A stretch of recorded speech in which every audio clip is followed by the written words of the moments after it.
নমস্কার বন্ধুরা, আজকে আমরা শুনতে চলেছি একটি ভয়ঙ্কর ভৌতিক কাহিনী।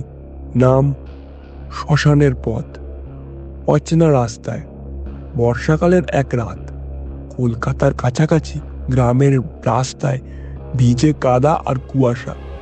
রাত 10টার পর বাস পাওয়া যায় না, তাই অরিন্দম নামের এক স্কুল শিক্ষক হাঁটতে হাঁটতে নিজের বাড়ির দিকে যাচ্ছিলেন। সেদিন স্কুলে দেরি হয়ে গেছিল। শরীরে ক্লান্তি আর মাথায় হালকা ব্যথা। গ্রামের লোকজন আগে থেকেই সাবধান করেছিল, বাবু ও পথে যাবেন না, ওটা শ্মশানের রাস্তা। রাতের পর ওখানে অদ্ভুত সব জিনিস দেখা যায়। অরিন্দম হেসে উড়িয়ে দিয়েছিলেন। ভূতের ভয় তার নেই, কিন্তু একা নির্জন রাস্তায় হাঁটতে বুক কেমন চাপা লাগছিল তার। অদ্ভুত কাকের ডাক। হঠাৎ কোথা থেকে এক ঝাঁক কাক উড়ে গেল তার মাথার ওপর দিয়ে। অন্ধকারে কেবল তাদের ডানার শব্দ আর কর্কশ ডাক।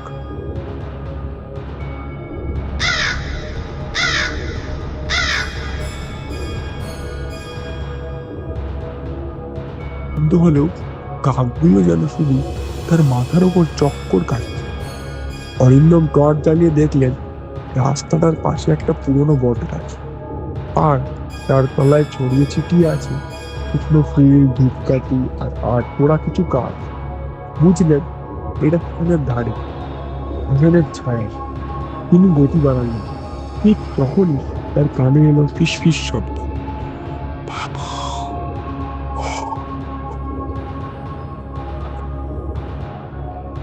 অরিন্দম ঘুরে তাকালেন, কারো দেখা নেই, শুধু কুয়াশায় আবছা ছায়া।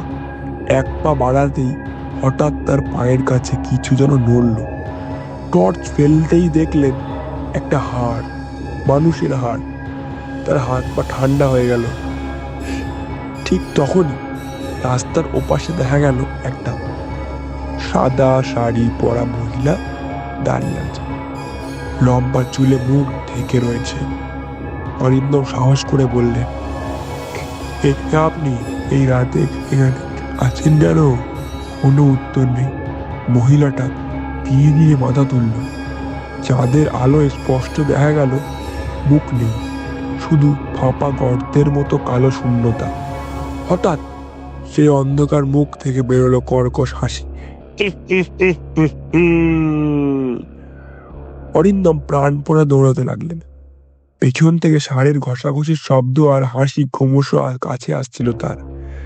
কিছু দূরে গিয়ে তিনি দেখলেন একটা টালির ঘর, যার দরজা আধ খোলা। আশ্রয়ের আশায় ভেতরে ঢুকে দরজা বন্ধ করলেন। ঘরটা একেবারেই ফাঁকা, শুধু মাঝখানে একটা ভাঙা আয়না।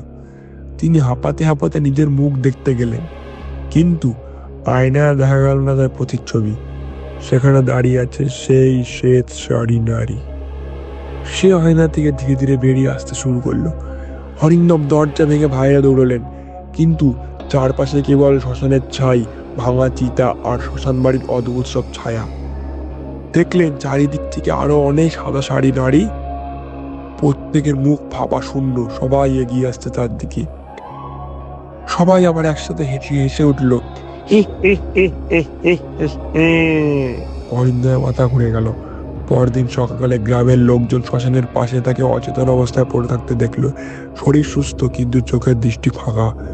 তখন থেকে অরিন্দম আর কিছুই বলতে পারেনি, শুধু মাঝরাতে হঠাৎ হঠাৎ হেসে উঠতেন।